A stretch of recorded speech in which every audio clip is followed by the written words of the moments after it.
Right, let's get straight into it. Lawyers for Human Rights said on Tuesday at the Department of Home Affairs was structurally xenophobic, exclusionary online system. The lawyers briefed Parliament's Home Affairs Committee on statelessness and other challenges faced by migrants. The organization and members of the Home Affairs Committee said the DNA testing requirements and high cost of the violation of human rights were of the migrants. The organization's Lindokuhle Mdabe said that the digitization of the registration system and other requirements made it impossible to get documented.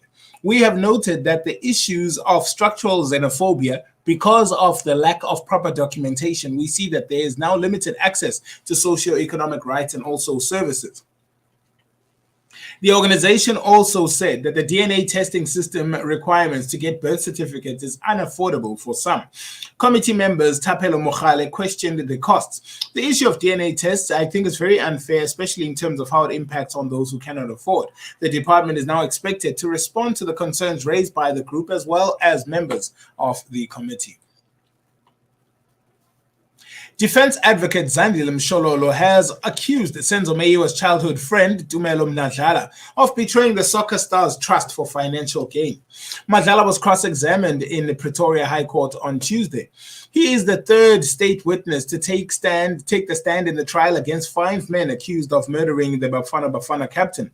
Meyiwa was girlfriend singer Kelly Khumalo in October 2014. During cross-examination, Madlala told the court he demanded payment from Netflix for pictures he supplied of his friend Senzo Meyiwa. On a number of occasions, Madlala refused to divulge exactly how much he was paid for the pictures. On Tuesday, Mshololo, the lawyer for the accused number 5, posed the question to him again and was scathing in her questioning. "You sold them for monetary value?" Mshololo asked. However, Madlala denied selling them. For the first time, Madlala claimed to have forgotten exactly how much he was paid. Earlier on Tuesday, the lawyer for the 4 accused, TT Tobane, said Meyiwa's family was also paid 250,000 rand by Netflix.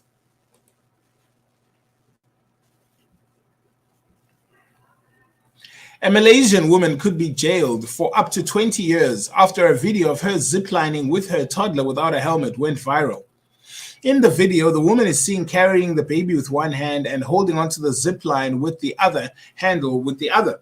They are seen ziplining through a forest. According to the online Citizen in Malaysia, the Hulu Selangor District Police had received a public complaint on November 23rd and were investigating the matter. The case, according to the online Citizen, was being investigated in accordance with Section 31(1) of the Children Act. The act stipulates that those who expose a child in a manner likely to cause physical or emotional injury can be fined not more than 500,000 or jailed for more than 20 years or both.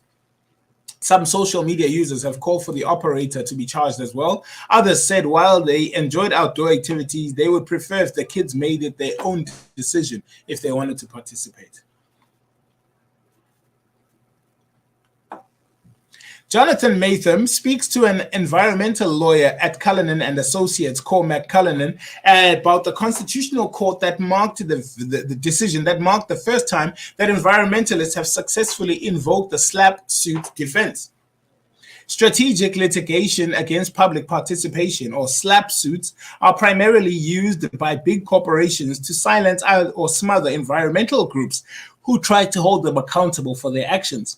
Corporations using strategic legal defense argue that this is to protect their reputation and should be allowed compensation for the defamation caused by these groups. You can see that these cases, they are claiming very large amounts of money. So the prospect of them actually receiving these amounts are negligible, but what they are wanting is a big step to the wave of defendants. In many cases, big corporations start a SLAPP suit. They don't really care if they win the case or not. The purpose is to intimidate, to bleed you of money and resources, and to stop you from doing what you're doing, and to tie you up for years. So winning is not necessarily essential for them. All this means is that you can raise it as a defense, and if that defense is upheld, then it disposes of the whole SLAPP suit.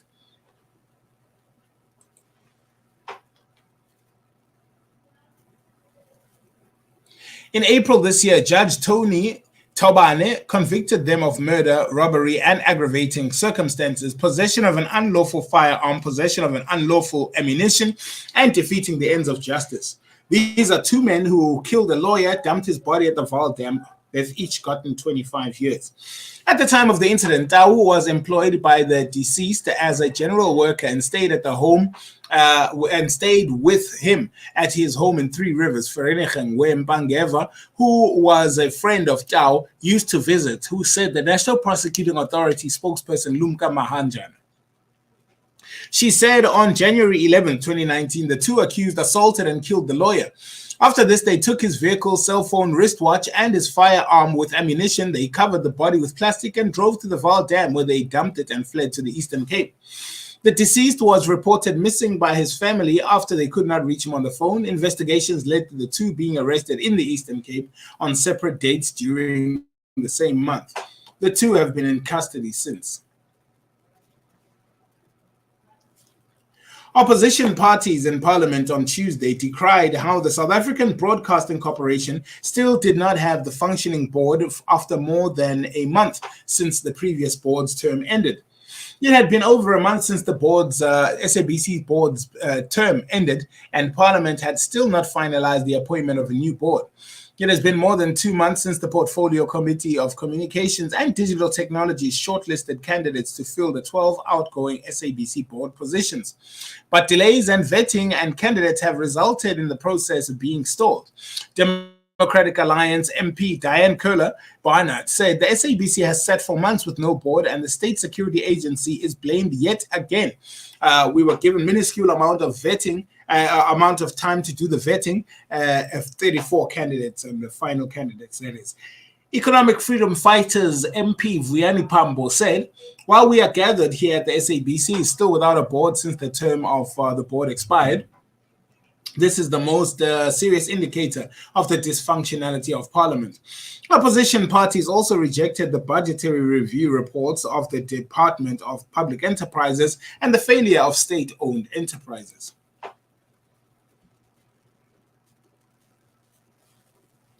A 16-year-old learner from Mkawe Secondary School in Duzuma, KwaZulu-Natal, was expected to appear in court on Tuesday, the 15th of November, after he allegedly shot and wounded a teacher.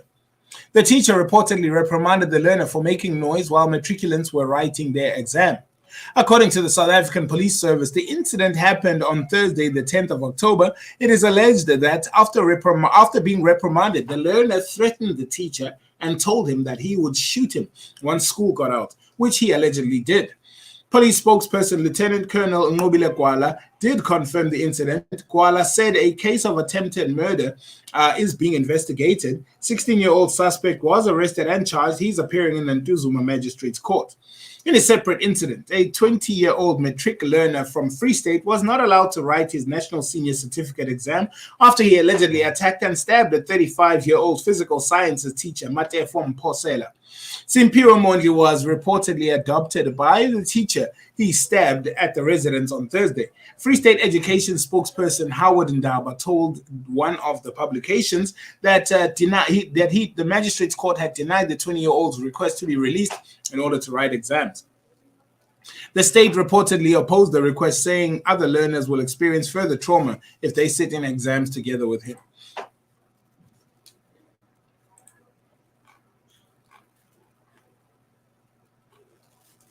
Dis-Chem has lost over 1.9 billion rand in value since a leaked letter from CEO Ivan Saltzman revealed the moratorium on employing or promoting white people. Despite Dis-Chem backtracking from their initial hiring strategy, it appears that the damage had already been done. Solidarity CEO Dirk Herman published the letter to Twitter on the 13th of October, causing backlash against Dis-Chem with growing calls for a boycott against the pharmacy chain. A number of high-profile South Africans promised to never set foot in Dis-Chem again. Steve Hofmeyer made headlines on Monday when he posted his last picture of collecting his prescription from the pharmaceutical giant. The company initially stuck to its ban on promoting hiring of white people, apologizing for the tone in which it had been said. We stand by the unequivocal imperative to continue the transformation journey. Equality, diversity, and inclusivity are important throughout Dis-Chem, it said. However, following the loss of close to 2 billion rand at the threat of legal action, the Solidarity Dis-Chem backtracked on its moratorium. In a statement, the company said there is simply no ban on employing and promoting white people individuals.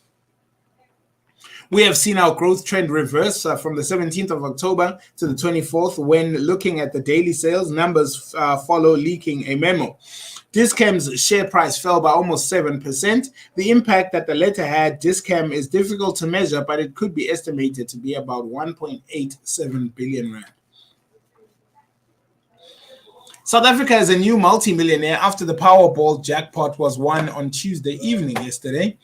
Be sure to check your tickets. While the 108 million rand Powerball jackpot was not won, one Powerball Plus player did correctly predict 5 balls and the Powerball number and walked away with 74 million rand. So if that is your ticket, make sure you go check it. The next Powerball draw will be on Friday, the 18th of November, with an expected jackpot of 115 million rand. Julius Malema and his high-ranking EFF comrades have submitted a lawyer's letter this week in an attempt to ban sales of a new book. The publication, which was written by investigative journalist Jacques Poe, contains a number of damning allegations against the Red Berets. Attorneys acting on behalf of Mr. Malema have described the myriad of allegations in our poisoned land as a nonsense. They want a full apology as well as a retraction of the book itself. They have accused the publisher of distributing untrue and defamatory content. NB publishers, meanwhile, have hit back at the far-left political party. In a statement released on Tuesday, they confirmed that they will stand by the publication of the book, given that all the information was properly and legally sourced. The Red Berets are now considering legal action against both publisher and author. Jacques Poe, meanwhile, is more than happy to load up in attention and seek in the saga that he's creating. He's billed his new title as the book Julius Malema does not want you to see.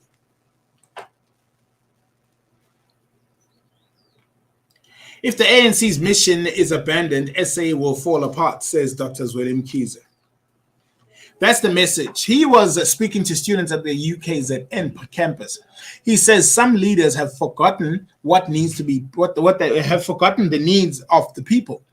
He says once that happens, that forces the force that binds us together begins to dissipate and disintegrate, and therefore there's no reason why people would follow the ANC, because you who are leading it are no longer believing in the mission itself, which is not about what the party is.